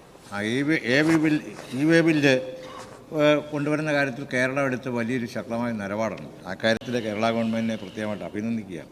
സാർ, ഇവിടെ ഒരു പ്രശ്നം ഇവിടെ സൂചിപ്പിക്കുകയാണ്. ഇപ്പോൾ EVA ബില്ല് വരുന്നുണ്ട്, പക്ഷേ അതിൻ്റെ പ്രശ്നം ഒന്ന് എൻഫോഴ്സ്മെൻറ്റ് കുറേ കൂടി ശക്തിപ്പെടുത്താൻ, ഓഡിറ്റിനെ സംബന്ധിച്ച് ഇവിടെ സൂചിപ്പിക്കേണ്ടത് എൻഫോഴ്സ്മെൻറ്റ് ശക്തിപ്പെടുത്താനായിട്ടുള്ള എന്തൊക്കെ നടപടികളാണ് സ്വീകരിച്ചിട്ടുള്ളത്. അതോടൊപ്പം തന്നെ ഒരു പ്രധാനപ്പെട്ട വിഷയം, പലപ്പോഴും സ്വർണ്ണാഭരണ കടകളിലല്ല കച്ചവടം നടക്കുന്നത്, അവിടെ പ്രദർശനശാലകളായി മാറിയിട്ട് ഈ റാഗിപ്പറക്കുന്ന ചെമ്പരനെന്ന് പറയുന്ന പോലെ കച്ചവടം നടക്കുന്നത് വീടുകളിലേക്ക് ഡയറക്റ്റായിട്ടാണ്. അപ്പോൾ ഒരിക്കലും നമുക്ക് സത്യത്തിൽ യഥാർത്ഥ ട്രാൻസാക്ഷനും യഥാർത്ഥത്തിൽ നടക്കുന്ന കച്ചവടവും നിലവിലുള്ള സംവിധാനമായിട്ട് നമുക്ക് രൂപപ്പെടുത്താൻ കഴിയും. ഈ കാര്യത്തിൽ എങ്ങനെയാണ് EVA ബില്ല് വന്നാലും ഉള്ളൊരു പ്രശ്നമുണ്ട്. അപ്പോൾ അതെങ്ങനെയാണ് നമുക്കത് കൈകാര്യം ചെയ്യാൻ കഴിയുന്നത്? ഗവൺമെൻറ് എന്താണ് ആ കാര്യത്തിൽ എടുക്കാൻ പോകുന്ന നടപടി? Yes minister. സാർ, എന്തെല്ലാം ഫലപ്രദമായ നടപടികളാണ് സ്വീകരിക്കാൻ കഴിയുക EVA ബില്ലുണ്ടെങ്കിലും ഇത് തടയാൻ എന്നാണ് ബഹുമാനപ്പെട്ട അംഗം ചൂണ്ടിക്കാണിച്ചത്.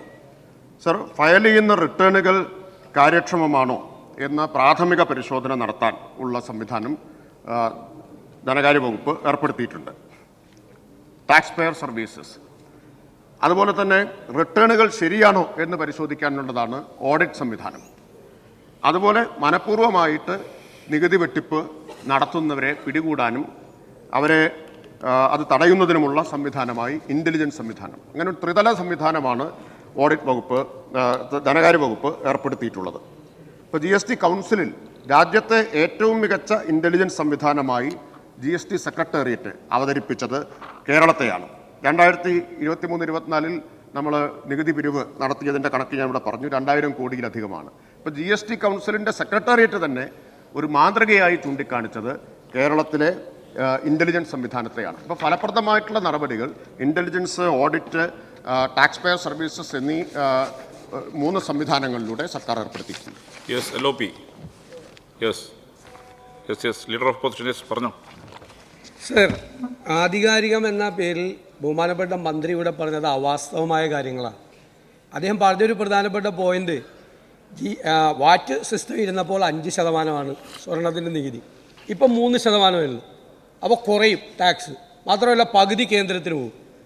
വാറ്റ് സിസ്റ്റം നിലവിലിരുന്ന സമയത്ത് 5% നികുതിയെങ്കിലും കോമ്പൗണ്ടിങ് സമ്പ്രദായം ഉണ്ടായിരുന്നു. 1.25% കോമ്പൗണ്ടിങ് ആയിട്ട് സെറ്റിൽ ചെയ്യായിരുന്നു. 95% വ്യാപാരികളും, അതായത് മേജറായിട്ടുള്ള എല്ലാവരും കേരളത്തിൽ കോമ്പൗണ്ടിങ് സിസ്റ്റത്തിലാണ് സെറ്റിൽ ചെയ്തിരുന്നത്. അപ്പോൾ 1.25 ടാക്സ് ഉണ്ടായിരുന്ന സമയത്ത്, വാറ്റിൻ്റെ സമയത്ത് ഉണ്ടായിരുന്ന കിട്ടിയത് 30 കോടിയൊന്നുമല്ല. തെറ്റാണ്. അങ്ങയുടെ ഉത്തരത്തിൽ തന്നെ ഉണ്ടല്ലോ. അങ്ങയുടെ അതിന് മുമ്പ് കിട്ടിയിരുന്നത് 650 കോടി രൂപയാണ് കിട്ടിയത്. 1.25 മാത്രം കോമ്പൗണ്ടിങ് സിസ്റ്റം ഉണ്ടായിരുന്നപ്പോൾ കിട്ടിയത് 650 കോടി രൂപ മാത്രമാണ്. സർ, സ്വർണത്തിൻ്റെ ഗ്രാമിൻ്റെ വില 3 ഇരട്ടിയായി വർദ്ധിച്ചു. മാർക്കറ്റ് കൂടി 7,000 രൂപയായി. ഇപ്പം 2001 4,000 രൂപ പവനുണ്ടായിരുന്ന സമയത്ത് 400 കോടി കിട്ടിയിരുന്നു. 4,000 രൂപ ഗ്രാമിനുണ്ടായിരുന്ന, അപ്പോൾ പവനുണ്ടായിരുന്ന സമയത്ത് പവൻ അന്ന് 500 രൂപയാണ് ഗ്രാമിന്. ഇപ്പോൾ ഗ്രാമിന് 7,000 രൂപയാണ്. 15 ഇരട്ടിയാണ് വർദ്ധിച്ചിരിക്കുന്നത്. അപ്പോൾ ടാക്സ് നേരെ താഴോട്ട് പോവുകയും വർധനവ് ഉണ്ടായിരിക്കുകയും ചെയ്യും. ഇപ്പോൾ കേരളത്തിൽ വിൽക്കപ്പെടുന്ന അതാണ് ബഹുമാനപ്പെട്ട തിരുവഞ്ചൂർ രാധാകൃഷ്ണൻ പറഞ്ഞത്. ഇന്ത്യയിൽ വരുന്ന സ്വർണത്തിൻ്റെ 30%, 300 ടൺ സംസ്ഥാന സർക്കാരിൻ്റെ കണക്കില്ല എത്രയാണ് വിൽക്കുന്നത്. ആ 300 ടൺ കേരളത്തിലാണ് വിൽക്കുന്നത്. സർ, അതിൽ വിൽക്കപ്പെടുന്ന 65% സ്വർണവും ടാക്സ് നെറ്റ്വർക്കിന്റെ പുറത്താണ്. അപ്പോൾ കേരളത്തിലെ ഏറ്റവും വലിയ നികുതി ചോർച്ച സ്വർണത്തിലാണ് നടക്കുന്നത്. ഗുലാത്തി, നിങ്ങളുടെ സർക്കാരിന്റെ കീഴിലുള്ള ഗുലാത്തി ഇൻസ്റ്റിറ്റ്യൂട്ടിന്റെ സ്റ്റഡി തന്നെ ഈ കാര്യം പറഞ്ഞിട്ടുണ്ട്. അപ്പോൾ മന്ത്രി പറയുന്നത് അവാസ്തവമാണ്. ഈ ടാക്സിന്റെ നെറ്റ്വർക്കിലേക്ക് സ്വർണത്തിന്റെ വ്യാപാരം പരമാവധി കൊണ്ടുവരാനുള്ള ശ്രമം സർക്കാർ നടത്തുമോ എന്നാണ് എൻ്റെ ചോദ്യം. Yes minister. സാർ, ഞാൻ പറഞ്ഞത് 30 കോടി ആകെ നികുതി വരുമാനം എന്നല്ല. അങ്ങനെയാണ് മനസ്സിലാക്കിയതെങ്കിൽ അത് തിരുത്താൻ അഭ്യർത്ഥിക്കുക. ഞാൻ പറഞ്ഞത് എന്താണ്, പരിശോധനയിലൂടെ പിടിച്ചിരുന്നത്, സ്ക്വാഡുകളുടെ പരിശോധനയിലൂടെ പിടിച്ചിരുന്നത് 30 കോടിയാണെങ്കിൽ ഇൻ്റലിജൻസ് സംവിധാനത്തെ ശക്തിപ്പെടുത്തുക വഴി അത് 2,000 കോടിയായി വർദ്ധിച്ചു എന്നാണ്. ആകെ നികുതി വരുമാനം 30 കോടിയാണ് എന്ന് സാമാന്യ ബുദ്ധിയുള്ള ആരും പറയില്ലല്ലോ. അങ്ങനെയല്ല പറഞ്ഞിട്ടുള്ളത്. അപ്പോൾ പരിശോധനാ സംവിധാനത്തെ കാര്യക്ഷമമാക്കുക വഴി എങ്ങനെ അധികമായിട്ട് നികുതി പിരിച്ചെടുക്കാൻ കഴിഞ്ഞു എന്നതാണ്. ബാക്കി ബഹുമാനപ്പെട്ട പ്രതിപക്ഷ നേതാവ് പറഞ്ഞതുപോലെ സർക്കാരിൻ്റെയും താല്പര്യം പരമാവധി നികുതി സമാഹരിക്കണമെന്ന് തന്നെയാണ്. ആ സംവിധാനത്തെ ശക്തിപ്പെടുത്താൻ ഉള്ള നടപടികൾ സ്വീകരിച്ചതാണ് ഇതുവരെ വിശദീകരിച്ചത്. അത് ശക്തിപ്പെടുത്തിക്കൊണ്ട് നികുതി ചോർച്ച പൂർണ്ണമായിട്ടും അടയ്ക്കുക എന്ന സമീപനമാണ് സ്വീകരിച്ചത്. ആ ദിശയിൽ കേരളത്തിന് വലിയ നേട്ടം കൈവരിക്കാൻ കഴിഞ്ഞു. ആ കേരളത്തിൻ്റെ മാതൃക ഇന്ന് രാജ്യവ്യാപകമായി തന്നെ അംഗീകരിക്കപ്പെടുകയും ശ്രദ്ധിക്കപ്പെടുകയും ചെയ്തിട്ടുണ്ട്. GST കൗൺസിൽ തന്നെ മികച്ച മാതൃകയായിട്ട് നമ്മുടെ ഇൻ്റലിജൻസ് സംവിധാനത്തെ ചൂണ്ടിക്കാണിച്ചിട്ടുണ്ട്. മറ്റ് സംസ്ഥാനങ്ങൾ ഇത് പഠിക്കാൻ ശ്രമിക്കുന്നുണ്ട്. അപ്പോൾ കൂടുതൽ കാര്യക്ഷമമാക്കാനുള്ള നടപടികളാണ് സർക്കാർ സ്വീകരിച്ചുകൊണ്ടിരിക്കുന്നത്. ശ്രീ വി ജോയ്. സാറേ, ബിസിനസ് ടു കസ്റ്റമർ ഇടപാടുകൾ അതുവഴിയാണ് കൂടുതൽ നികുതി വെട്ടിപ്പ് നടക്കുന്നത് എന്ന് നേരത്തെ സൂചിപ്പിച്ചിരുന്നു. അപ്പോൾ ഈ മേഖലയിൽ ബില്ല് കൊടുക്കാത്തത് ആണല്ലോ ഒരു വലിയ പ്രശ്നം. ഇത് തടുക്കാൻ നമുക്ക് എന്തൊക്കെ ചെയ്യാൻ വേണ്ടിയിട്ട് സാധിക്കുമെന്നുള്ളതാണ്. സർ, ഞാനത് നേരത്തെ ഇവിടെ പറഞ്ഞു കഴിഞ്ഞതാണ്. B2C മേഖലയിൽ ബില്ല് കൊടുക്കാത്തത് തടയാൻ വകുപ്പിനും വ്യക്തികൾക്കും അപ്പോൾ തന്നെ വിവരങ്ങൾ ലഭ്യമാകുന്ന ഈ ഇൻവോയ്സിംഗ് സംവിധാനം നമ്മൾ ഏർപ്പെടുത്താൻ പോവുകയാണ്. നമ്മളാണ് GST കൗൺസിലിൽ ഈ ആവശ്യം മുന്നോട്ട് വെച്ചത്. ഈ ഇൻവോയ്സിംഗ് സംവിധാനം ഏർപ്പെടുത്തണമെന്നത് അത് GST കൗൺസിൽ അംഗീകരിച്ചു, തീരുമാനമായിട്ടുണ്ട്. അത് ആദ്യമായിട്ട് കേരളത്തിൽ റോൾ ഔട്ട് ചെയ്യാൻ പോവുകയാണ്. ചോദ്യം നമ്പർ 33 ശ്രീ നജീബ് കാന്തപുരം, ബഹുമാനപ്പെട്ട ധനകാര്യ വകുപ്പ് മന്ത്രിക്ക് വേണ്ടി തദ്ദേശ സ്വയംഭരണം എക്സൈസ് പാർലമെന്ററി കാര്യ വകുപ്പ് മന്ത്രി. Yes minister.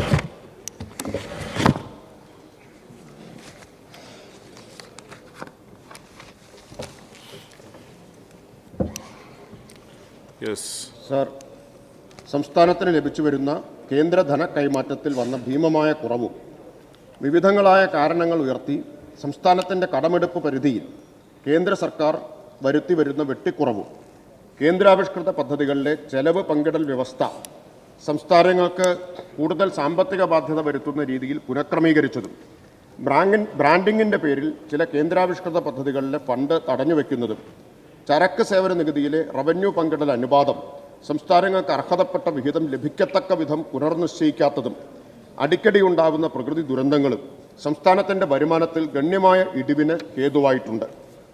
തൽഫലമായി സംസ്ഥാനത്തെ കഴിഞ്ഞ കുറച്ചു കാലങ്ങളായി പണഞ്ഞെരുക്കം ഉടലെടുത്തിട്ടുണ്ട്. എന്നാൽ വിവിധ ക്ഷേമ പദ്ധതികളിലെ കുടിശ്ശിക, മറ്റാനുകൂല്യങ്ങൾ എന്നിവ സർക്കാരിന് സമയബന്ധിതമായി കൊടുത്തു തീർക്കേണ്ടതായിട്ടുമുണ്ട്. പ്രസ്തുത സാഹചര്യം കണക്കിലെടുത്ത് നടപ്പ് സാമ്പത്തിക വർഷത്തെ പദ്ധതി വിഹിതത്തിൽ ആവശ്യമായ ക്രമീകരണം നടത്തുന്നതിനുള്ള മാർഗനിർദ്ദേശങ്ങൾ സർക്കാർ പുറപ്പെടുവിച്ചിട്ടുണ്ട്. അടിസ്ഥാന സൗകര്യ വികസനവുമായി ബന്ധപ്പെട്ട പദ്ധതികളെ ബന്ധപ്പെട്ട വകുപ്പുകൾക്ക് മുൻഗണന നിശ്ചയിച്ച് പദ്ധതി വിഹിതത്തിൽ പുനഃക്രമീകരണം നടത്താവുന്നതാണ്. നബാർഡ് ധനസഹായം, വിദേശ വായ്പാ പദ്ധതികൾ, കേന്ദ്ര സഹായം എന്നിവ ഉപയോഗിച്ചുള്ള അടിസ്ഥാന സൗകര്യ വികസന പദ്ധതികൾ തടസ്സമില്ലാതെ നടപ്പിലാക്കുന്നുണ്ട്. ഭരണാനുമതി നൽകിയ പദ്ധതികളിൽ 10 കോടി രൂപയ്ക്ക് മേൽ അടങ്കലുള്ള തുടർ പ്രോജക്റ്റുകൾ ഉൾപ്പെടെയുള്ള പദ്ധതികളുടെ അനിവാര്യത സംബന്ധിച്ച് സെക്രട്ടറി തല സമിതി പരിശോധിച്ച് പദ്ധതി മാറ്റിവെക്കുകയോ അനിവാര്യത കണക്കിലെടുത്ത് വകുപ്പിന് ഭരണാനുമതി നൽകിയ ആകെ തുകയുടെ 50% നിജപ്പെടുത്തുകയോ ചെയ്യേണ്ടതും 10 കോടി രൂപയ്ക്ക് താഴെയുള്ള പദ്ധതികളുടെ അനിവാര്യത സംബന്ധിച്ച് വകുപ്പ് സെക്രട്ടറി വകുപ്പ് അധ്യക്ഷനുമായി കൂടിയാലോചിച്ച് വകുപ്പിന് ഭരണാനുമതി നൽകിയ മൊത്തം തുകയുടെ 50% നിജപ്പെടുത്തേണ്ടതുമാണ്. ശ്രീ നജീബ് കാന്തപുരം. സർ, ബഹുമാന്യനായ മന്ത്രിയുടെ വിശദീകരണം തന്നെ വ്യക്തമാണ്. നമ്മുടെ സംസ്ഥാനത്ത് സർക്കാരിൻ്റെ സാമ്പത്തിക ബാധ്യത മൂലം നിരവധി പദ്ധതികൾ വെട്ടിച്ചുരുക്കി കഴിഞ്ഞിരിക്കുന്നു എന്നാണ്. പ്രത്യേകിച്ച് നമ്മുടെ കുട്ടികളുടെ NCC കാഡറ്റുകളുടെ പണം പോലും, നമ്മുടെ കലാമേളകളുടെ പണം പോലും ലഭ്യമാകാത്ത ഒരു സാഹചര്യമുണ്ട്. ഈ തരത്തിൽ ഏതെല്ലാം പദ്ധതികളാണ് ഇപ്പോൾ 50% വെട്ടിച്ചുരുക്കിയത് എന്നുള്ളത് വ്യക്തമാക്കാമോ? Yes minister. സർ, ഇക്കാര്യത്തിൽ സർക്കാർ സ്വീകരിച്ചിട്ടുള്ള പൊതുവായ നിലപാടും സമീപനവും ഞാനിവിടെ ചൂണ്ടിക്കാണിച്ചു. അതാത് വകുപ്പുകളാണ് ഈ കാര്യങ്ങൾ പരിശോധിക്കുക. Second question. സർ, ഗ്രാമീണ റോഡുകളുടെ പുനരുദ്ധാരണത്തിന് വേണ്ടി ബജറ്റിൽ അനുവദിച്ചിട്ടുള്ള 1000 കോടി രൂപയുടെ പദ്ധതി ഉണ്ടായിരുന്നു. ഈ പദ്ധതി പകുതിയായി വെട്ടിച്ചുരുക്കിയിട്ടുണ്ടോ? ഈ പദ്ധതിയുടെ ഇപ്പോഴത്തെ സാഹചര്യം എന്താണ്? Yes minister. സർ, ബജറ്റിൽ പ്രഖ്യാപിച്ച 1000 കോടി രൂപയുടെ ഗ്രാമീണ റോഡ് പുനരുദ്ധാരണ പദ്ധതി സംബന്ധിച്ച മാനദണ്ഡങ്ങൾ ഇപ്പോൾ തയ്യാറാക്കിക്കൊണ്ടിരിക്കുകയാണ്. ഇത് അന്തിമഘട്ടത്തിലാണ്. അധികം വൈകാതെ തന്നെ അതിൻ്റെ വിശദാംശങ്ങൾ പ്രഖ്യാപിക്കാനാവും. ശ്രീ എൻ ഷംസുദ്ദീൻ. സർ, ഇവിടെ മന്ത്രിയുടെ മറുപടിയിൽ നിന്ന് വളരെ വ്യക്തമാണ്, നമ്മുടെ സാമ്പത്തിക പ്രതിസന്ധി നീങ്ങിയിട്ടില്ല സർ. ട്രഷറി നിയന്ത്രണം വീണ്ടും തുടങ്ങിയിരിക്കുകയാണ്. 5 ലക്ഷത്തിൻ്റെ മുകളിലുള്ള ബില്ല് നമുക്ക് മാറാൻ കഴിയുന്നില്ല. സർ, ഇവിടെ പറഞ്ഞതുപോലെ ബഡ്ജറ്റിൽ പ്രഖ്യാപിച്ച പദ്ധതികളാണ് 50% വെട്ടിക്കുറക്കാൻ.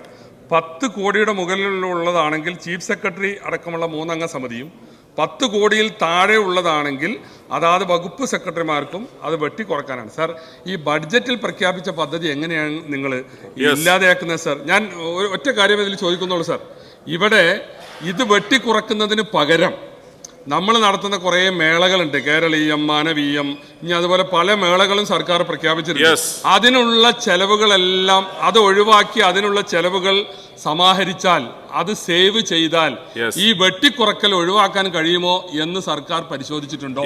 മിനിസ്റ്റർ. സാർ, കേരളം അഭിമുഖീകരിക്കുന്ന പണഞ്ഞെരുക്കത്തെക്കുറിച്ച് ഞാൻ വിശദമായിട്ട് മറുപടിയിൽ പറഞ്ഞു. ആ പണഞ്ഞെരുക്കത്തിലേക്ക് കേരളത്തെ തള്ളിവിട്ടതിൻ്റെ കാരണങ്ങളും ഇവിടെ ചൂണ്ടിക്കാണിച്ചു. ബഹുമാനായിട്ടുള്ള അംഗം എത്ര ലളിതമായിട്ടും എത്ര നിസ്സാരമായിട്ടുമാണ് ഈ കേരളത്തിൻ്റെ പണഞ്ഞെരുക്കത്തെ കാണുന്നത് എന്നത് അത്ഭുതപ്പെടുത്തുന്ന കാര്യമാണ്. സർ, അദ്ദേഹത്തെ പോലെ കാര്യങ്ങൾ മനസ്സിലാക്കാൻ ശേഷിയുള്ള ഒരാൾക്ക് ഇത് മനസ്സിലാവാത്തത് കൊണ്ടാണോ അതോ രാഷ്ട്രീയ ഉദ്ദേശത്തോടു കൂടിയാണോ ഈ ചോദ്യം ചോദിക്കുന്നത് എനിക്കറിയില്ല. ഏതെങ്കിലും ചില പരിപാടികൾ വേണ്ടെന്ന് വെച്ചതുകൊണ്ട് പരിഹരിക്കാവുന്നതാണ് എന്നാണോ അദ്ദേഹം സത്യമായും ധരിച്ചു വെച്ചിട്ടുള്ളത്?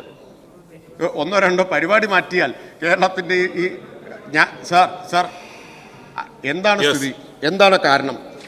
സംസ്ഥാനത്തിന് ലഭിച്ചു വരുന്ന കേന്ദ്രത്തിൽ നിന്നുള്ള ധനക്കൈമാറ്റം, ഡിവിസിബിൾ പൂളിൽ നിന്നുള്ള നികുതി വിഹിതം, അതുപോലെ തന്നെ GST കോമ്പൻസേഷൻ, അതിനു പുറമെ വായ്പാ പരിധിയിലുണ്ടായിട്ടുള്ള ഗണ്യമായ വെട്ടിക്കുറവ്.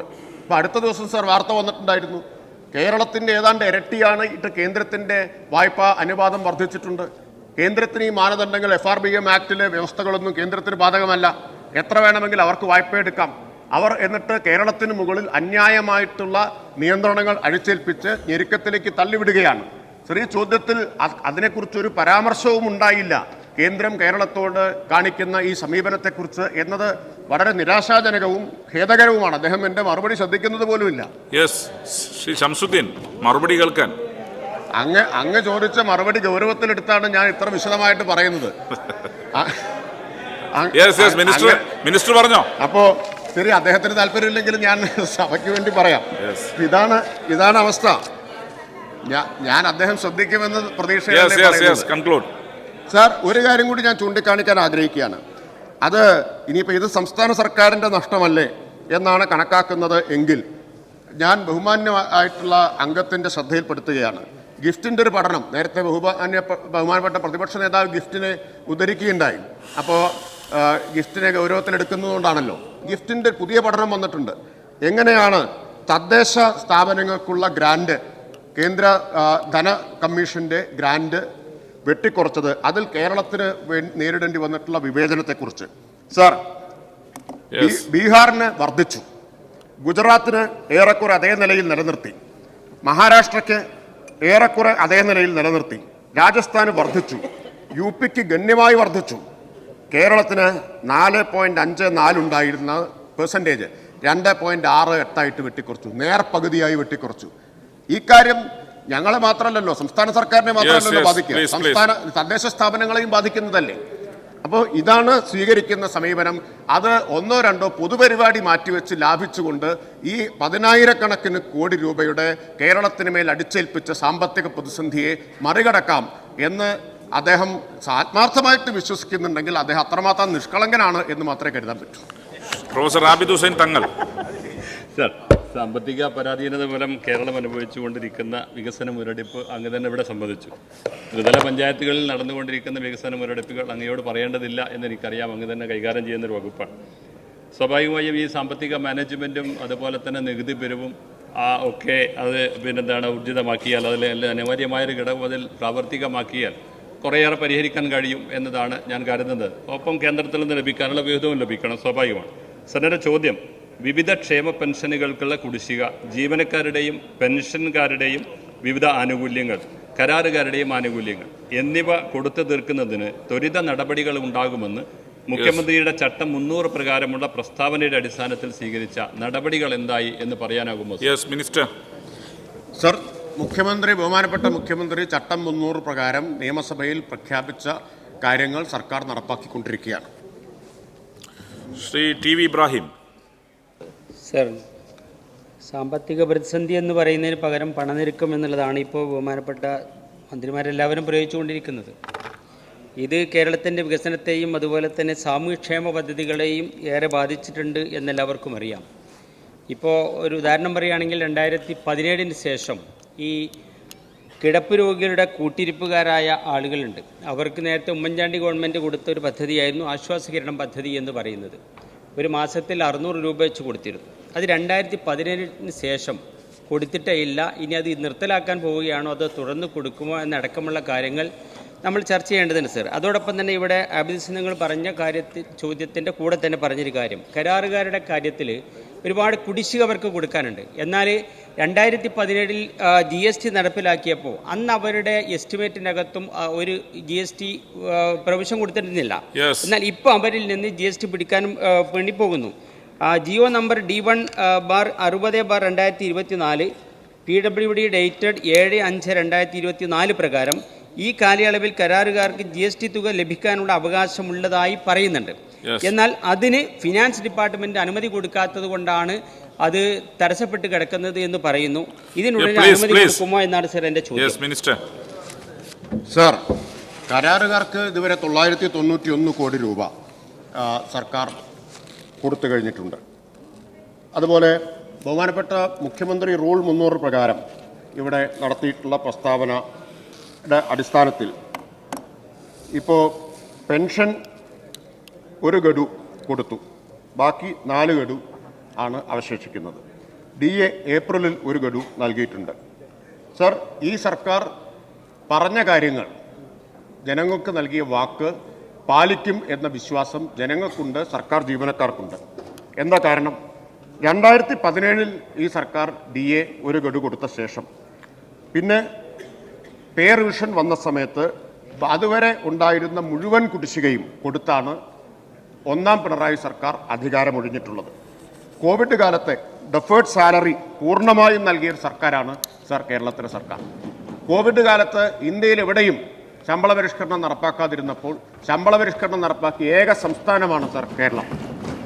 അപ്പോൾ ഈ ആനുകൂല്യങ്ങൾ സർക്കാർ കൊടുക്കുമെന്ന് പറഞ്ഞാൽ കൊടുക്കും എന്ന് ജീവനക്കാർ വിശ്വസിക്കുന്നതിൻ്റെ കാരണം ഈ അനുഭവമാണ്. 2016-21 ഗവൺമെൻറ് ഒന്നാം പിണറായി സർക്കാർ മുഴുവൻ ആനുകൂല്യങ്ങളും കൊടുത്തിട്ടാണ് അധികാരം ഒഴിഞ്ഞിട്ടുള്ളത് എന്ന കാര്യം ഞാൻ പ്രത്യേകം ഓർമ്മിപ്പിക്കുകയാണ്. അതുകൊണ്ട് എന്താണോ സർക്കാർ സഭയിൽ പറഞ്ഞിട്ടുള്ളത് അത് പാലിക്കും. ചോദ്യം നമ്പർ 34 ശ്രീ മുരളി പെരുന്നല്ലി, ബഹുമാനപ്പെട്ട സഹകരണം, ദേവസ്വം, തുറമുഖ വകുപ്പ് മന്ത്രി. സാർ, ഉണ്ട്.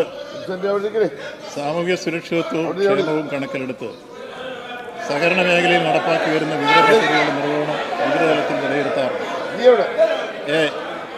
അട്ടപ്പാടി സമഗ്ര ആരോഗ്യ പദ്ധതി പ്രകാരം 6924 പേർക്ക് പ്രയോജനം ലഭിച്ചിട്ടുണ്ട്. ഇത് സംബന്ധിച്ച് കില സോഷ്യൽ ഓഡിറ്റ് പൂർത്തീകരിച്ചിട്ടുണ്ട്. കേരള ബാങ്കിൽ നിന്നും അനുവദിച്ചു വരുന്ന സൂക്ഷ്മ ചെറുകിട ഇടത്തരം സംരംഭ വായ്പകളായ KB MSME Mitra, KB Suvidha MSME, KB EST Mitra.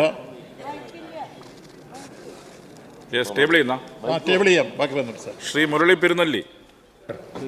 കേരളത്തിൻ്റെ സമ്പദ്ഘടനയിൽ സഹകരണ മേഖലയുടെ പങ്ക് വളരെ മാതൃകാപരമാണെന്നുള്ള കാര്യം നമുക്കൊക്കെ അറിയാം. എൻ്റെ ചോദ്യം, സാമൂഹ്യ പ്രതിബദ്ധത കണക്കിലെടുത്ത് സഹകരണ വകുപ്പ് ഇപ്പോൾ നടപ്പിലാക്കിക്കൊണ്ടിരിക്കുന്ന കെയർ-ഹോം പദ്ധതി, അതിന് 2ാം ഘട്ടം ഏതൊക്കെ ജില്ലകളിലാണ് ഇപ്പോൾ നിലവിൽ നടപ്പിലാക്കുന്നത്? അതിൻ്റെ വിശദാംശങ്ങളൊക്കെ. 2ാം ഘട്ടത്തിൽ തൃശ്ശൂരിൽ പഴയന്നൂരിൽ 40 വീട്, അതുപോലെ പാലക്കാട് കണ്ണാടി ഏതാണ്ട് 28 വീട്, അതേപോലെ തന്നെ കണ്ണൂരിൽ തളിപ്പറമ്പിൽ 18 വീട്. ഇത്രയും വീടുകളാണ് ഇപ്പോൾ നിർമ്മാണ പ്രവർത്തനത്തിലേക്ക്. സെക്കൻഡ് ക്വസ്റ്റ്യൻ സർ, കേരള സഹകരണ സംഘം ഭേദഗതി നിയമം വളരെ മാതൃകാപരമായൊരു നിയമമാണ്. പക്ഷേ അതിൻ്റെ ചട്ടങ്ങൾ ഇപ്പോൾ തയ്യാറാക്കിയിട്ടില്ല. ഈ നിയമത്തിനനുസൃതമായി ചട്ടങ്ങൾ തയ്യാറാക്കാൻ അടിയന്തരമായിട്ടുള്ള നടപടികൾ എടുക്കും. നടപടി സ്വീകരിച്ചു കഴിഞ്ഞു. ഏതാണ്ട് വിത്തിൻ 1 വീക്ക് ലോ ഡിപ്പാർട്ട്മെൻറ്റ് അംഗീകരിച്ചു കഴിഞ്ഞാൽ അത് പ്രസിദ്ധീകരിക്കുന്നതാണ്. ശ്രീ PP ചിത്തരഞ്ജൻ. സാർ, സഹകരണ മേഖലയിലെ ഓഡിറ്റ് സംവിധാനം കാര്യക്ഷമമാക്കുന്നതിനായി ഏതെല്ലാം ജില്ലകളിൽ ടീം ഓഡിറ്റ് നടപ്പിലാക്കിയിട്ടുണ്ട്?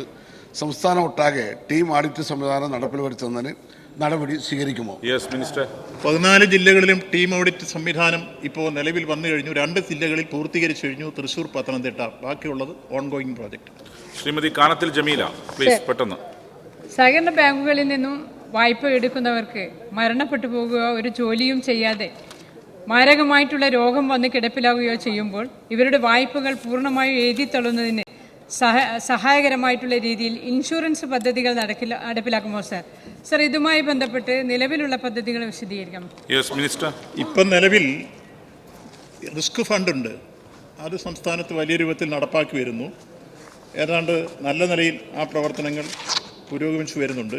ആ കൂട്ടത്തിൽ നമുക്കിപ്പോൾ മെമ്പർ റിലീഫ് ഫണ്ടും നടപ്പിലാക്കി കഴിഞ്ഞിട്ടുണ്ട്.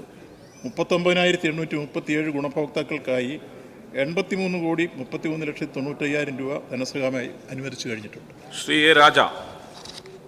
സഹകരണ അംഗങ്ങൾക്ക് സമാശ്വാസ നിധി പ്രകാരം ഈ സർക്കാർ അധികാരത്തിൽ വന്നതിന് ശേഷം എത്ര പേർക്ക് എത്ര തുക നൽകിയിട്ടുണ്ട് എന്ന് വ്യക്തമാക്കാം. Yes minister. അതാണ് സാർ ഞാനിപ്പോൾ സൂചിപ്പിച്ചത്, ആ പദ്ധതി പ്രകാരം. യെസ്. ഓർഡർ. ചോദ്യോത്തരങ്ങൾ അവസാനിച്ചിരിക്കുന്നു.